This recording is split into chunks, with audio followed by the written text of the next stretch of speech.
Bonjour tout le monde, ici Louise Arcan, coach en efficacité pour les travailleuses autonomes qui souhaitent augmenter leur performance tout en maintenant leur équilibre.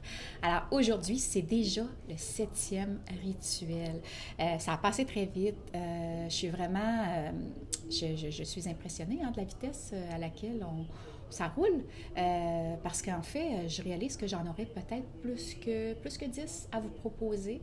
En tout cas, ce sera à suivre pour voir, mais là, c'est le 7e. Donc aujourd'hui, c'est le rituel de la cohérence. Lorsqu'on veut vraiment être plus performante et en équilibre, aussi, ça amène vraiment, la cohérence va amener ça. C'est-à-dire que quelquefois, on vend des services, on vend des produits, parce que c'est soit dans l'air du temps, soit que, on entend parler de quelque chose, on se laisse teinter, influencer, etc.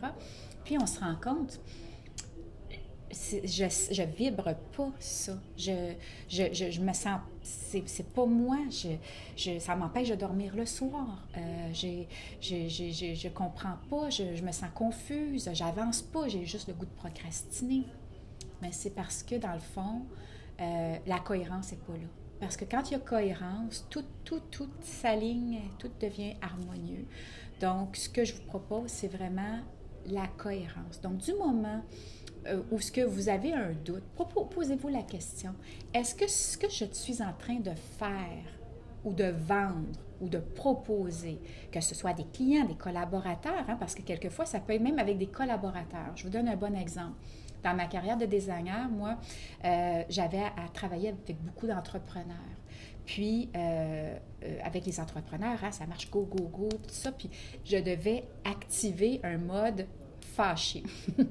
Je devais toujours montrer là, vraiment, oui, il faut faire ça, puis imposer, puis mes clients ont besoin de ça, c'est pour hier, c'était toujours pour hier en fait, là, c'est pour hier, on est en retard, puis c'était toujours, je m'essoufflais moi-même, puis moi j'aime les gens, puis j'avais pas le goût des bousculer, c'était pas moi ça.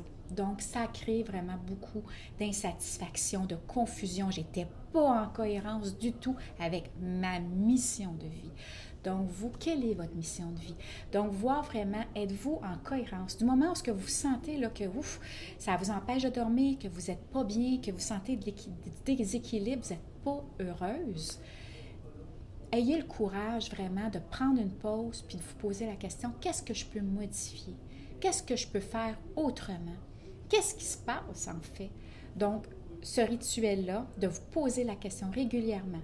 Aussitôt qu'il y a quelque chose qui se produit, vous appuyez sur votre bouton pause, puis vous essayez d'analyser qu'est-ce qui se passe.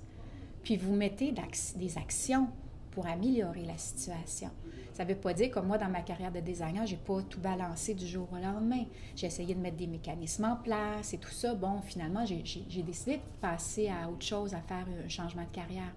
Sauf que j'ai quand même travaillé sur cette cohérence-là parce que ça m'interpellait beaucoup. Puis c'est ça qui a fait aussi que j'ai encore des beaux liens avec plusieurs de mes anciens collaborateurs parce que je m'en allais dans une direction où est-ce que je devais teinter ma pratique d'une personne qui n'était pas moi, qui était une personne qui était toujours sur le mode fâché, sur le mode directif. C'était pas moi. Donc, oui, c'est important autant dans ma pratique de coaching, de prendre des décisions, de s'imposer quelquefois, mais il y a une manière de le faire pour avoir de l'influence sans vraiment être obligé d'écraser les gens. Donc, voilà, c'était mon rituel numéro 7 déjà. Donc, je vous retrouve dans 2 jours et je ne me suis pas trompée cette fois-ci. On se voit dans 2 jours pour le rituel numéro 8. À très bientôt. Au revoir.